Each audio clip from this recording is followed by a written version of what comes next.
Hello, you lovely people. How are we all? Hope we're doing well. Hope you've all had a good weekend. Now, today's video, I want to talk to you about protein powders. A lot of people are unsure whether they should be taking them. Are they missing out on the secret ingredient?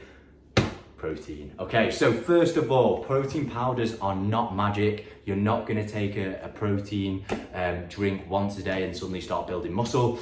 It's one of those things, it's there to supplement your diet, okay? So if you're struggling to get your protein target hit every single day consistently, then protein powder can be a great way to bump up your daily protein, okay? So I tend to have like 2 to 3 scoops a day just because it's so convenient, okay? Like in between meals, it's a great way to sort of bridge that gap, maybe between your breakfast and your lunch, or between your lunch and your dinner, so you're not hungry in between those meals. It's very, very high in protein, so you're getting like 21 grams of protein in per scoop. What I tend to do is just double up, so I'm getting like 40 grams of protein, and that will keep you full for a little while.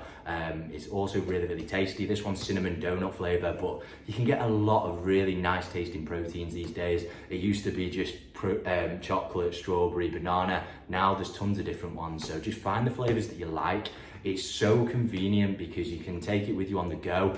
So if you're out for the day or you're traveling up on a train somewhere, take a couple of scoops in your protein shaker, and then you can have that to sort of bridge the gap between your next meal, keeping you nice and full, okay? So like I said, it's not essential. If you can hit your protein intake through real food, that's always better. But chances are, especially if you're a heavier individual, like myself, you're going to struggle to hit your protein intake just through food, okay? So I need roughly 200 plus grams of protein a day.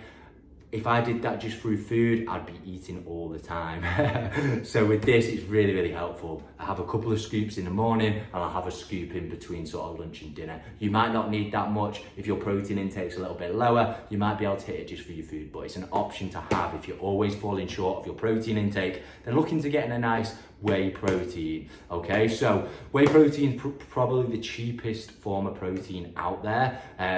However, you need to make sure that if you do have a whey protein, it digests well for you. It's quite common for a lot of people, if they have a whey protein, they might feel like they're a little bit bloated, a little bit gassy, or it makes them need the toilet after, okay? If that's the case, you might want to swap to a protein isolate, which is a higher standard, higher quality of protein, and then if it's still the case, dropping down to a vegan whey, okay? Vegan wheys are really, really good. I have a lot of my clients on vegan whey because it doesn't cause as many digestive issues.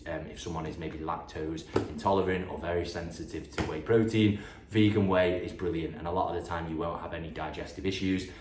So they are your options, okay? Whey protein is probably the cheapest. This one's 67 servings, so you get a lot out of it. If you were thinking like you needed to have 67 servings of chicken breast, that's a hell of a lot of chicken, and it's also very expensive. Whereas this, it's not too expensive. It's very, very cost effective.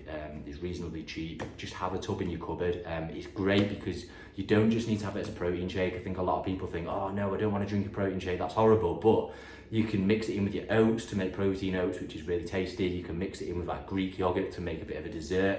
You can put that in the freezer and it makes kind of like an ice cream.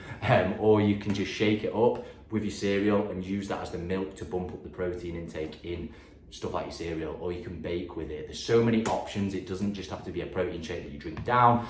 There's so many different things that you can do with it to bump up your overall intake for the day. So like I said, it's really cost effective. It's tasty if you get the right one. I've always gone with Perform protein. As soon as it came out, that's the only protein that I've pretty much gone with. I just rotate through the flavors. So that's something I'd recommend as well.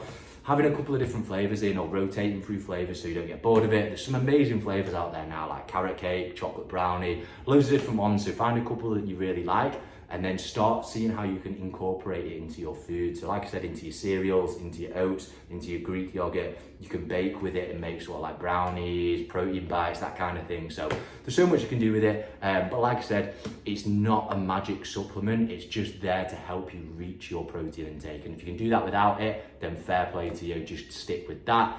But if you are struggling to hit it, then get a couple of tubs in your cupboard and you'll find it so much easier to hit your protein intake on a day-to-day basis. So any questions at all on that, please give me a shout. I'm always here to help if you have any questions. But guys, have an amazing day and I'll speak to you soon.